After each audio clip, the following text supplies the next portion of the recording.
Hello दोस्तों, welcome to my YouTube channel. आज मैं आपके लिए अपने सोलर सिस्टम की ऑनलाइन मॉनिटरिंग या उसको ऑनलाइन किस तरह चेक कर सकते हैं, ऑनलाइन अपने मोबाइल पे, अपने सिस्टम पे या अपने लैपटॉप पे किस तरह देख सकते हैं, उसकी वर्किंग किस तरह होती है। मैं आपको उसके लिए एक डिटेल वीडियो लेके आया हूँ जिस पे आप अपने सोलर सिस्टम की परफॉर्मेंस को आइदर चेक कर सकते हैं, उसकी परफॉर्मेंस या उसकी वैल्यूज़ किस तरह उसकी पावर जनरेट हो रही है, किस तरह आपकी यूज़ हो रही है। आपको एक-एक चीज़ आपको अपने सिस्टम के ऊपर या अपने मोबाइल के ऊपर चेक करने को मिलेगी, जिसमें आप अपने सिस्टम को बेहतर बना सकते हो, उसकी क्लीनिंग साइकिल को बेहतर बना सकते हो या अपने लोड को और अच्छी तरीके से मैनेज कर सकते हो। अपने सिस्टम को ओवरलोड होने से बचा सकते हो या सही से जनरेशन नहीं आ रही, उसको मैक्सिमम जनरेशन किस तरह हो सकती है और किस तरह उसको चेक कर सकते हैं। तो ये पूरी डिटेल वीडियो इसमें आपको बताऊँगा कि किस तरह पावर को सिंक्रोनाइज़ेशन चेक की जाती है, उसको डिटेल किस तरह देखा जाता है। तो वीडियो शुरू करने से पहले अगर आप मेरे चैनल पे न्यू हैं तो मेरे चैनल को सब्सक्राइब कीजिए ताकि ऐसी इन्फॉर्मेटिव वीडियो आप कभी भी मिस ना कर सकें। वीडियो शुरू करने से पहले मैं आपको जो आज इंट्रोडक्शन दूँगा वो नाइट्रॉक्स का सिस्टम के बारे में इंट्रोडक्शन दूँगा, चाहे वो मेगावाट का सिस्टम क्यों ना हो, चाहे वो किलोवाट का सिस्टम क्यों ना हो। आपके पास 3 किलोवाट, 5 किलोवाट, 10 किलोवाट या कोई भी सिस्टम लगा हुआ हो हाइब्रिड का, नाइट्रॉक्स सीरीज़ का, तो उसको किस तरह मॉनिटर करते हैं। बेसिकली बहुत सारे लोगों को ये चीज़ नहीं पता कि इस चीज़ को मॉनिटर कर सकते हैं और इसको अच्छे तरीके से मॉनिटर कर सकते हैं। अच्छा, मॉनिटर करने से पहले आप अपने सिस्टम के लिए ये जो एप्लीकेशन है वो आप डाउनलोड कर सकते हैं सोलरमैन की, या उसकी वेबसाइट है www.solarman.com.pk। उसको ओपन कर लें और उसके ऊपर आप अपने सिस्टम को ऐड कर दें। ऐड करने के लिए आपको सिर्फ क्रिएट ए प्लांट पे जाना है, अपने सिस्टम को जो वाईफाई डोंगल होता है उसका डेटा उसके अंदर एंटर करना है। उसके बाद ये डायरेक्ट आपका सिस्टम सिंक हो जाएगा, जिसमें आपके इन्वर्टर्स जो भी होंगे वो सारी चीज़ें सिंक हो जाएँगी। इसके अंदर आप क्या-क्या देख सकते हो, आप प्लांट की मॉनिटरिंग कर सकते हो, आप अपने प्लांट को पूरा का पूरा चेक कर सकते हो, उसके अंदर उसके अलार्म चेक कर सकते हो या उसके डिवाइसेस के अंदर जाके उसके वोल्टेजेस, पावर, सोलर पैनल से कितने पावर आ रहे हैं, कितने एम्पीयर आ रहे हैं, घर पे कितना लोड चल रहा है। मेन चीज़ होती है कि उसके अंदर कौन से अलार्म आ रहे हैं जिसकी वजह से सिस्टम ट्रिप कर रहा है। मुझे बहुत परेशानी हुई थी, मेरा सिस्टम बार-बार ओवरलोड हो रहा था क्योंकि घर पे सारा सिस्टम चलता था, तो कभी पता नहीं चलता था कि किस वजह से ओवरलोड होगा।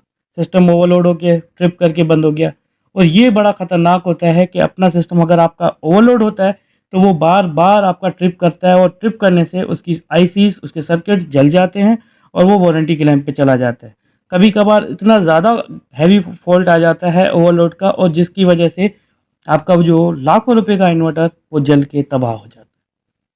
तो ये चीज़ अपने पास नोट कर लें कि अपने सिस्टम को मॉनिटर करना बहुत इम्पोर्टेंट है कि उसके अंदर पावर जनरेशन क्या आ रही है। अब जैसे मेरे पास ये एक डायग्राम है जिसके ऊपर आपको शो हो रहा है कि यहाँ पर कंजम्पशन कितनी हो रही है, यहाँ पर बैटरी कितने परसेंट चार्ज हो रही है, और उसके अलावा आपके गेट का कितने पावर आ रहे हैं और सोलर पैनल से कितने आ रहे हैं। उसके अलावा आपको रियल टाइम डाटा बता रहा है जिसके अंदर आपके कितना लोड गया, किस वक़्त कितना लोड गया, किस वक़्त जनरेशन कितनी थी, रात को लोड कितना था, दिन में लोड कितना था, पावर जनरेशन कितनी कर रहा है। तो ये सारी चीज़ें आपको यहाँ पर शो कर रहा है।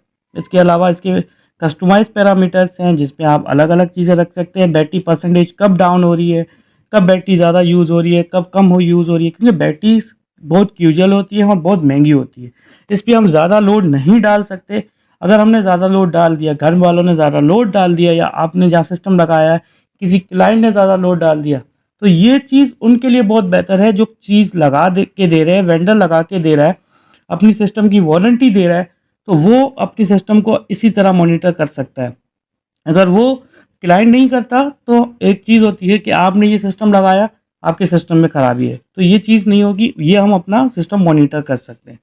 3 किलोवाट का सिस्टम है, आप देखें इसकी परफॉर्मेंस किस तरह चल रही है। रात के वक़्त आप देखें 2 किलोवाट का लोड है और दिन में ये लोड कम हो जाता है क्योंकि दिन में यहाँ पर यूसेज कम हो जाता है। यहाँ पर आप जाएँगे तो कंज़म्पशन बता देगा, ये ओवरऑल कंज़म्पशन है, चाहे गेट के साथ मिला के बता रहा है आपको। उसके साथ यहाँ पर आ जाएँगी गेट साइड से कि गेट साइड से ये कितना पावर ले रहा है। अभी 0 वोल्ट ले रहा है क्योंकि सोलर बहुत ज़्यादा चल रहा है, और ओवरऑल आज के दिन में इसने 11 यूनिट गेट से ले लिए क्योंकि रात के वक़्त का भी लोड इसके ऊपर चल रहा है। और उसके अलावा इसमें पूरा मंथली, ईयरली और टोटल बता रहा है कि आपकी टोटल कितने यूनिट कंज़म्पशन हो चुकी है। उसके अलावा आपके पास डिवाइसेस में जाएंगे तो डिवाइसेस में आपके पास जितने भी इन्वर्टर होंगे 2, 3, 4, 10 मैक्सिमम इसके बाद 10 इन्वर्टर कनेक्ट हो सकते हैं। तो 10 इन्वर्टर का डेटा इसके अंदर पुट करेगा। 10 इन्वर्टर का डेटा इसके अंदर आपको इन्वर्टर की हर एक चीज़ आपको ऑनलाइन ही बताएगा, कि हर एक चीज़ आपको ऑनलाइन बताएगा कि इन्वर्टर के अंदर क्या प्रोडक्शन चल रही है, क्या डेटा आ रही है, सोलर से कितना पावर आ रहा है, सारी चीज़ें आपको इसमें अंदर बताएगा। बेसिक से बेसिक्स अलर्ट सारी चीज़ें इसके अंदर आपको मॉनिटर करेगा। जैसे आपका इसमें आप देखें पीवी से कितना पावर आ रहा है, उसके साथ उसका करंट कितना आ रहा है और टोटल पावर कितनी आ रही है।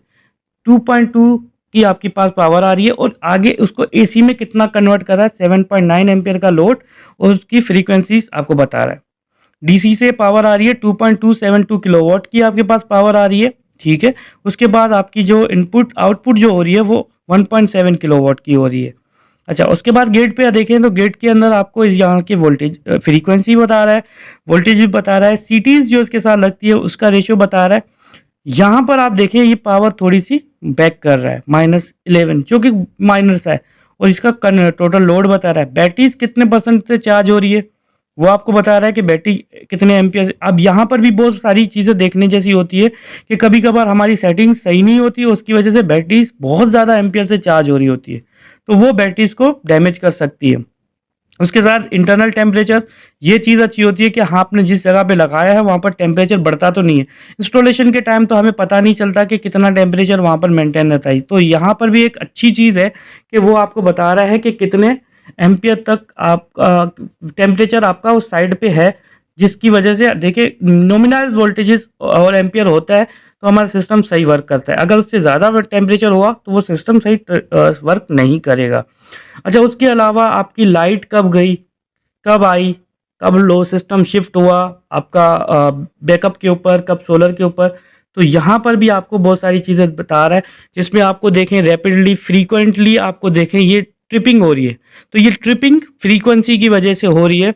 तो ये आपको ऑफलाइन बता रहा है कि कब हुआ। यह भी सिस्टम को बहुत ही डैमेज कर सकता है। इसमें हम इसके अंदर सेफ्टी रख सकते हैं कि अगर बार बार ट्रिपिंग हो रही है तो हम ये चीज़ कर सकते हैं कि ग्रिड आने के बाद 10 मिनट के बाद वो ऑटो पे ऑफ ऑन हो जाए। तो ये बहुत सारी चीज़ें ये मॉनिटर करने से पता चलती है कि हम सिस्टम को जितना अच्छा मॉनिटर करेंगे उतना ही अच्छा हमारे पास हम अपने सिस्टम को और बेहतर बना सकते हैं। ये सिस्टम माशाल्लाह बहुत टाइम से लगा हुआ है और बहुत अरसा हो गया है जिस पे लगे हुए, तो इसमें मैं कंटिन्यूस मॉनिटरिंग करता था। जिस क्लाइंट के पास लगा हुआ है उस क्लाइंट को बहुत इशू होते थे, वो अपने सिस्टम को बार बार बोलता था ट्रिपिंग हो रही है, वोल्टेजेस जा रहे हैं आ रहे हैं।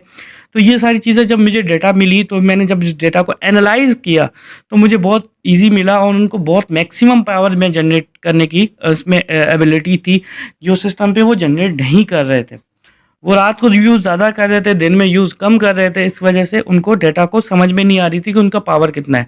उसके अलावा बहुत सारे इसमें पैरामीटर्स हैं, बहुत सारे हिस्ट्रिकल डेटा है जिसके अंदर ये नोट करता है और वो भी आप इसको डिटेल वर्किंग कर सकते हो, अपने अपकमिंग प्रोजेक्ट्स के लिए डिटेल उसकी डिज़ाइनिंग कर सकते हो। अच्छा, इसमें एक अच्छा फीचर अभी ऐड हो गया है, वो है कंट्रोलिंग का। तो आप अपनी ऑफिस में बैठ के या अपने कहीं पर भी बैठ के इसकी फुल कंट्रोलिंग कर सकते हो। आप इसकी हर पैरामीटर सेटिंग जो ऑन साइड जाके चेंज करनी थी, अब इसके अंदर बहुत अच्छी पैरामीटर सेटिंग्स आई है जिसके अंदर आप इसकी कंट्रोलिंग कर सकते हो। बैटरीज की कंट्रोलिंग, आप इसको पूरा पूरा कमीशन कर सकते हो। आपको मसला आ रहा है, वोल्टेजेस सेट नहीं हो रहे, जब मसला आ रहा है तो ये आप यहाँ पर भी बैठ के उसको कंट्रोल कर सकते हो कि लाइट नहीं है, आपने बैटरी की परसेंटेज कम रखी हुई थी, लोड कम रखा हुआ था तो वो शिफ्टिंग हो रहा। तो ये आप सारी चीज़ें बेसिक सी सारी चीज़ें जितनी भी कमीशन के टाइम पे यूज़ होती हैं वो आप कंट्रोल ऑनलाइन कर सकते हो। बस उसके लिए ज़रूरी ये है कि आपका जो सिस्टम है वो नेट के साथ कनेक्टेड हो और आपका हमारे पास इसके सोलर मैन के ऊपर ये कनेक्टेड हो और फिर इसके ऊपर आप पूरा का पूरा कंट्रोल कर सकते हो। अच्छा, इसमें एक अच्छी चीज़ ये होती है कि इसमें लॉग मेंटेन करता है। ऑन साइट किसने भी छेड़छाड़ी की है वो भी लॉग मेंटेन हो जाएगा और जब यहाँ पर भी किसी ने साइट पे मेंटेन किया है तो ये भी आपके पास लॉग मेंटेन कर देगा। तो ये सारी चीज़ें मैं आपको अगली वीडियो में बताऊंगा कि किस तरह इसकी कंट्रोलिंग की है और वो सारी चीज़ें मैं आपको रियली डेमोन्स्ट्रेट करके दिखाऊंगा। जिस तरह आप कंट्रोल करते हैं वो चीज़ें चेंज होती हैं या नहीं होती, वो सारी चीज़ें मैं आपको बताऊंगा कि किस तरह इसको कंट्रोल किया जाता है डिटेल वीडियो के अंदर मैं आपको अगली वीडियो में ये कंट्रोलिंग बताऊंगी, नाइट्रॉक्स इन्वर्टर को अपनी ऑन साइड पे बैठ के किस तरह कंट्रोल किया जाता है।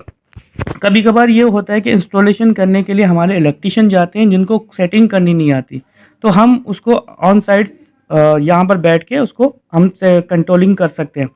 तो नेक्स्ट वीडियो में मिलते हैं जिसमें हम पूरी कंट्रोलिंग के बारे में और इस तरह की इन्फॉर्मेटिव वीडियो अगर आपको अच्छी लगी हो तो आप मेरे चैनल को सब्सक्राइब कीजिए और साथ में शेयर ज़रूर कीजिए। मिलते हैं अगली वीडियो में, तब तक आप अपना बहुत ज़्यादा ख्याल रखिएगा। Bye bye.